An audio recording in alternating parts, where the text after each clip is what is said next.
সত্যি কথা বলি সব অ্যাওয়ার্ড ফাংশনে আমি যাই না, কারণ এত একদম একেবারে গণহারে মানসম্পন্ন মতো মনে হয় সেখানে অবশ্যই যাই। পরিবেশটা কোথায় আছে, সিকিউরিটি কেমন আছে। আগে এভাবে কিন্তু আসলে আমার যারা দর্শক বা মানুষের সামনে কিন্তু যেতে পারতাম না। দেখেন দেখেন কাকে বলে, মানে আপু জানে যে কবে কি শাড়ি পরতে হবে, কিভাবে সাজতে হবে। এইটা আমাদের জন্য কিন্তু একটা শিক্ষণীয়। আমরা যারা ডিজাইনার আমরা কিন্তু আপুদেরকে দেখে কিন্তু অনেক ইন্সপায়ার হই যে আপুরা কিভাবে সাজে, কিভাবে পরে। আমরা কিন্তু অনেক কিছু শিখি তাদেরকে দেখে।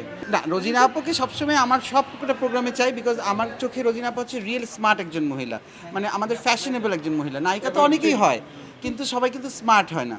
মানে আমরা যারা একটু আপার ক্লাস মেনটেন করি আমাদের কাছে কিন্তু রোজিনা আপার পোশাক আশাক সবসময় খুব রুচিবান মনে হয়, সবসময় মনে হয় যেন যে খুব ক্লাসি। তো এই কারণে আমার সবগুলো বাংলাদেশের প্রোগ্রামে হোক সবসময় কিন্তু রোজিনা আপাকে মানে রাখার, আমার পাশে থাকার, কারণ রোজিনা আপা একটা শক্তি। বললাম না, যেমন পরিমণিয়া একটা শক্তির নাম, রোজিনা আপা একটা শক্তির নাম।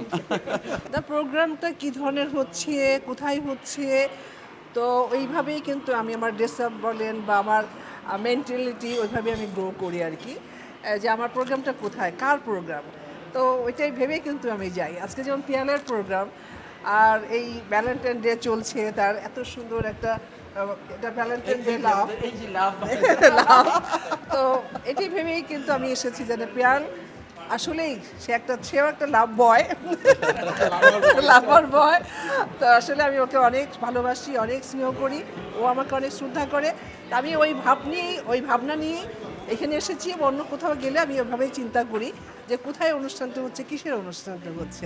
আসলে খুবই ভালো লাগে, কারণ আমি যখন চলচ্চিত্র করতাম, চলচ্চিত্র অভিনয় করতাম, তখন তো আমার দর্শকরা যারা ছিল তারা হলে গিয়ে ছবি দেখতো। এখন গণমাধ্যম অনেক প্রখর, তো অনেক আপনার অ্যাওয়ার্ড ফাংশন হচ্ছে বিভিন্ন জায়গায়। তবে সত্যি কথা বলি সব অ্যাওয়ার্ড ফাংশনে আমি যাই না, কারণ এত একদম একেবারে গণহারে, যেটা মানে রুচিশীল, যেখানে একটা কি বলবো যে আপনার গেলে ভালো লাগে, মান সম্মান মতো থাকে, মানসম্পন্ন মতো মনে হয় সেখানে অবশ্যই যাই। পরিবেশটা কোথায় আছে, সিকিউরিটি কেমন আছে, এগুলো যাই। তারপর এখন অনেক কিছু নারী উদ্যোক্তা অনেক বেড়ে গেছে, খুবই ভালো লাগে আমার কাছে যে আমাদের দেশে।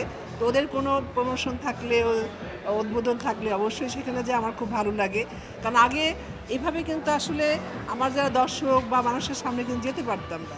তো এখন আমি খুব কাছাকাছি ওদের কাছাকাছি যাই, তো মানে ওদের মনোভাব বুঝতে পারি বা আমাকে তারা কতটা ভালোবাসে, কতটা স্নেহ করে, এই অনুভবটা করতে পারি।